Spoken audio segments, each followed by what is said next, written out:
This is Pulse of Africa, the face and voice of Africa. The story of resurgent and burgeoning Africa is here, only on the Pulse of Africa channel.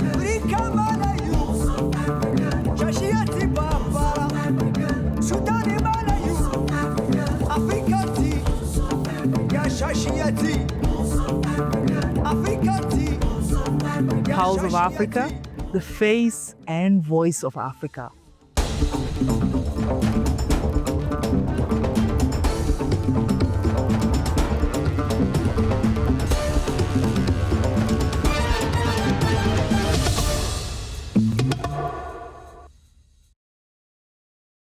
Good evening, I am Samia Mohammed and this is Pulse of Africa Evening News. Stay with us for insightful coverage on the stories shaping our region and beyond.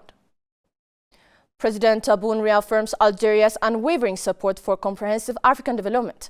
In a speech delivered on his behalf by the Speaker of the Council of the Nation, Azouz Nasri, at the opening ceremony of the 3rd Luanda Summit on Financing Infrastructure Development in Africa on Monday, the President of the Republic, Abdelmadjid Tebboune, emphasized the need to ensure the proper and effective implementation of priority projects across the continent. He advocated for sharing tactical and financial expertise among African nations and called for establishing a coordination mechanism involving African countries, the African Union, and financial institutions. To achieve this goal, President Tebboune stressed the importance of removing technical, procedural, and financial barriers that impede major projects, adopting flexible approaches tailored to regional specificities, strengthening public-private partnership, prioritizing the mobilization of African resources before seeking external financing, and promoting innovative solutions such as joint African sovereign funds. He further underscored the necessity of prioritizing projects with genuine continental impact and capable of creating jobs, interconnecting economies, and bolstering food, energy, and digital security throughout Africa. Highlighting Algeria's efforts, President Tebboune noted that the country is advancing some 50 major infrastructure projects under an ambitious national strategy to develop the economy and enhance competitiveness. Highlighting the role of digital transformation, Algeria is bolstering its technological infrastructure to emerge as a leading regional hub for telecommunications and the digital economy, thereby integrating into regional and global value chains. President Tebboune assured that achieving development goals demands a robust collective will to turn rhetoric into action and aspiration into tangible outcomes.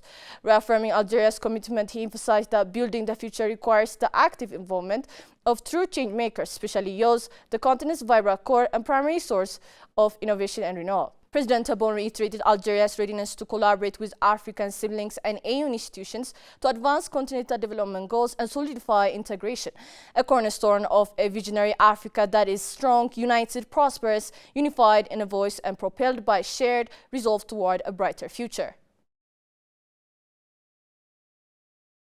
President Paul Kagame stressed that to earn public trust, leaders must deliver measurable results. President Paul Kagame has said that people's trust in leaders is built on delivery, arguing that citizens must feel the impact of decisions in their everyday lives. The head of state added that leaders cannot rely on promises if those promises are not backed by concrete results that people can evaluate. Kagame was speaking at the 90th Future Investment Initiative in Riyadh, Saudi Arabia, in a high-level panel discussion titled "Is Humanity Heading in the Right Direction?", which explored the global trajectory of progress and shared prosperity. The single most important, even though there are many aspects to leadership, the first is delivery. He said, as leaders, you know what the people expect, need, and you have to work out ways to make sure that delivery is made to the expectations of the people, he emphasized. President Kagame observed that when leaders' statements and citizens' lived experiences do not align, trust will not emerge. He maintained that accountability starts with matching words and actions. Trust can be created by making sure what you have is delivered measurable, he added. Sharing Rwanda's post-genocide recovery as an example, Kagame said that a mindset of self-belief and responsibility has driven the country's progress over the past 3 decades.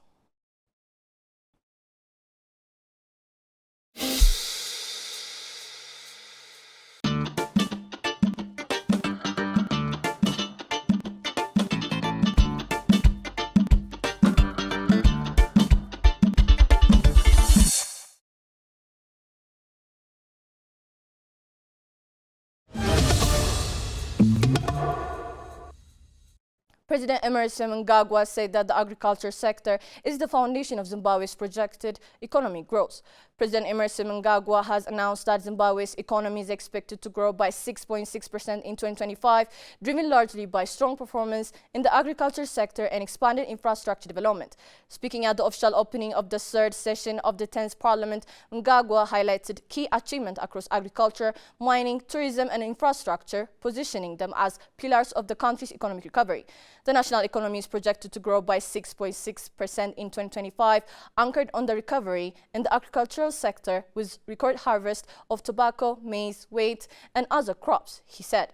He noted that irrigated farmlands has increased from 151,000 hectares in 2019 to 221,000 hectares in 2024, with a target of 496,000 hectares in sight.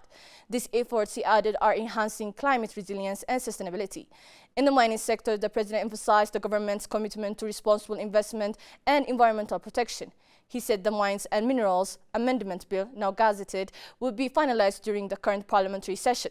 We are committed to weeding out responsible mining stakeholders who cause pollution and infrastructure damage, Mnangagwa stated. Turning to tourism, Mnangagwa celebrated Zimbabwe's growing international profile, citing a recent accolade from Forbes magazine naming the country the best must-visit destination in the world.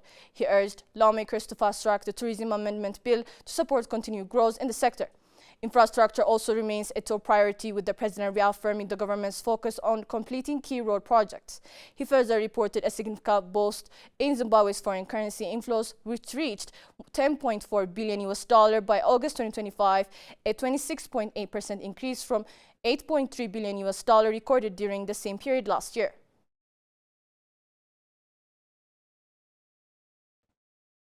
The Minister of Livestock Development, Alhaji Idi Maiha, said developing Nigeria's livestock industry is a top priority. The Minister of Livestock Development, Alhaji Idi Maiha, said Nigeria is prioritizing the issue of food security and global competitiveness, as well as transforming the country's livestock industry. Speaking at the 2025 Animal Science Meeting and Industry Exposition in Abuja, the minister said that transforming the sector in Nigeria would have positive impact across Africa and beyond. Maiha said that to achieve the desired sector development and global competitiveness, the country must first transform its animal breeds while preserving their genetic heritage. The minister said that although challenges persist, Nigeria's livestock industry has the potential to compete globally through collaborations, partnership, and looking inward for creative solutions. He also noted that Nigeria's livestock sector, in spite of being considered a national asset valued at about 30 trillion naira, contributes less than 3% to the national GDP. He therefore challenged animal scientists and other stakeholders in the sector to use the opportunity to ask tough questions and come up with the right answer.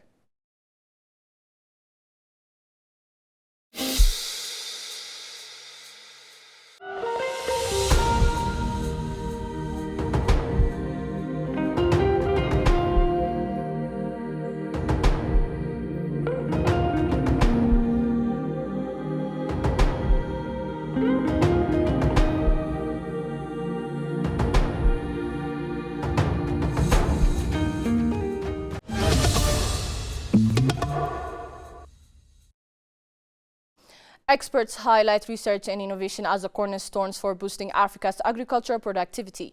Experts have reaffirmed that research, science, and innovation remain central to transforming Africa's agriculture and ensuring sustainable food security.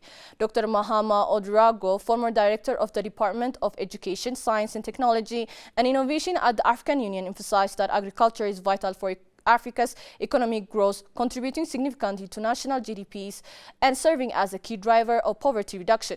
He noted that improving productivity requires a strong focus on science, technology, and innovation to develop better seed varieties, enhance soil fertility, improve fertilizer and pesticide use, and strengthen water management systems. Dr. Odurago stressed that adopting modern technologies and evidence-based approaches is the most effective way to ensure Africa's agricultural systems becomes more resilient and productive. Science, technology, and innovation are the key. It's the best approach to ensure that we can have all the technology required for agricultural productivity. And we require science and technology and innovation to ensure that we have really the best technology to assure that agricultural productivity we need for Africa. Supporting this view, Professor Abdullahi Abbas Yakubu, director of the Center for Agriculture and Pastoral Research at Usmanu Danfodiyo University in Nigeria, highlighted that research must be continuous and adaptive. It's only through sustained research that Africa can unlock its agricultural potential, discover new opportunities, and achieve optimal productivity, he said. Research will help agricultural security, particularly in Africa, very well. As far as Africa is concerned, there are a lot of potentials. It is only through research that we will be able to harness these potentials that we have. Both experts called for greater investment in innovation ecosystem to drive Africa's agricultural transformation and food sovereignty. Kenya and Uganda eye 1.4 million African tourists through joint marketing. Kenya and Uganda have set an ambitious target to attract at least 1.4 million African tourists through joint marketing, innovation, and multi-destination tourism products. The two countries unveiled the plan during the 4th Uganda-Kenyan Coast Tourism Conference and exhibition held in Malindi, Kenya. Tourism and Wildlife Cabinet Secretary Rebecca Maeno said the two nations are keen on boosting regional tourism through collaboration and sustainable investment. We are committed to championing the envisioned growth of our tourism by streamlining processes, providing attractive incentives, and putting in place clear policies to welcome investment in eco-friendly ventures, marine tourism, and community-based projects, said Mrs. Miano. This year's conference themed Leveraging on Youth, Innovation and Technology for Responsive and Inclusive Tourism focused on enhancing cross-border partnership and promoting East Africa as a unified travel destination.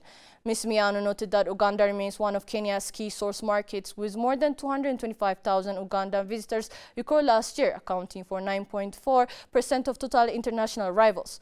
Uganda's Consul General in Mombasa, Ambassador Paul Mukumbya, said Uganda and Kenya could easily complement each other by marketing their unique attractions jointly so that international tourists can visit the two countries on the same itinerary.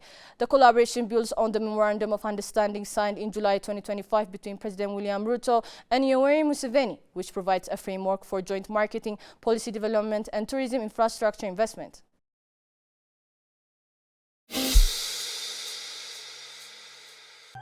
They shaped history.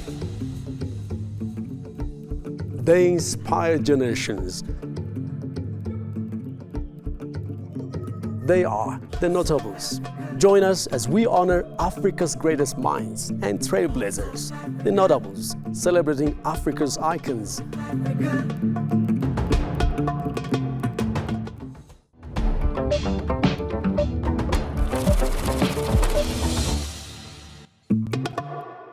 Now to business news. The governor of the Bank of Ghana maintained that Ghana's economic gains are not accidents but the result of hard and principled decisions. The governor of the Bank of Ghana, Dr. Johnson Pundit Asamoah, has stated Ghana's recent economic progress is not by chance but the result of hard, sometimes unpopular, but principled decisions taken by government and the central bank to restore stability and confidence in the economy. Dr. Asamoah said Ghana's economic recovery demonstrates the country's resilience and commitment to responsible fiscal and monetary management. He called for the difficult period in 2022 when the cedi depreciated by more than 50%, becoming the world's worst performing currency according to Bloomberg, while inflation rose above 54% and food inflation hit nearly 60%. Those were not just numbers. They represented real hardship that affected every Ghanaian household and business, he noted. Dr. Asamoah explained that the situation has since improved significantly due to strong policy coordination under the leadership of President John Dramani Mahama and the Vice President. He added that Ghana's international reserves now stands at about $12 billion, providing a solid cushion against external shocks and boosting investor confidence in the economy. These gains did not happen by accident.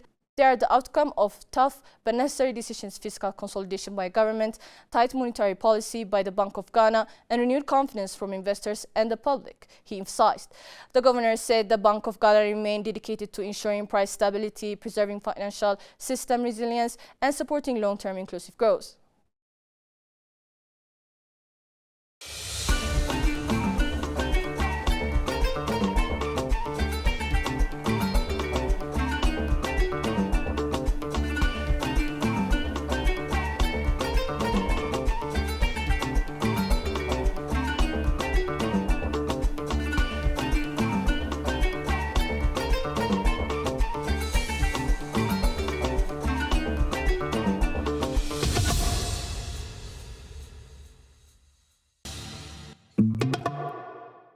Finally, Ethiopia projects double-digit growth amid homegrown reform success. Ethiopia's Prime Minister Abiy Ahmed said the Ethiopian economy is on track to register a double-digit growth rate during the current Ethiopian fiscal year. Addressing questions raised by members of the House of People's Representatives, he said the optimistic forecast follows the past impressively successful year when a major policy commitments were successfully executed. According to the Premier, Ethiopia's overall growth trajectory is among the 4 or 5 globally fast-growing economies. The foundation of this project growth is the comprehensive homegrown economic reform agenda that fundamentally shifts the nation's economic resilience away from a purely agriculture-led model. The administration recognized that singular sectoral dependence could not help achieve the required pace of poverty reduction. Consequently, the homegrown reform strategy emphasizes a diversified multi-sectoral approach, integrating agriculture, industry, mining, tourism, and technology, supported by a partnership between the government, the private sector, and civil society, the PM elaborated. Despite strategic shift, he said that the agriculture sector grew by a robust 7.3% in the last fiscal year, contributing to 2.3% to the overall GDP growth. The homegrown reform strategy emphasizes a diversified multi-sectoral approach, integrating agriculture, industry, mining, tourism, and technology, supported by partnership between the government, the private sector, and civil society, the Prime Minister elaborated. Despite the strategic shift, he said the agriculture sector grew by a robust 7.3% in last fiscal year, contributing to 2.3% to the overall GDP growth. The industry sector expanded by 30%, contributing 3.7% to GDP growth, reflecting an ongoing structural transform from construction dominance toward manufacturing and mining. The mining sector in particular registered substantial progress, boosting its contribution to GDP growth from 0.1% to 1%, he said. The services sector maintained strong growth at 7.5%, contributing 3.1% to the overall growth. Abiy noted that the reform has produced notable improvements in fiscal strength and foreign exchange generation. Let's take a look at the current forecast and what conditions to expect across the region.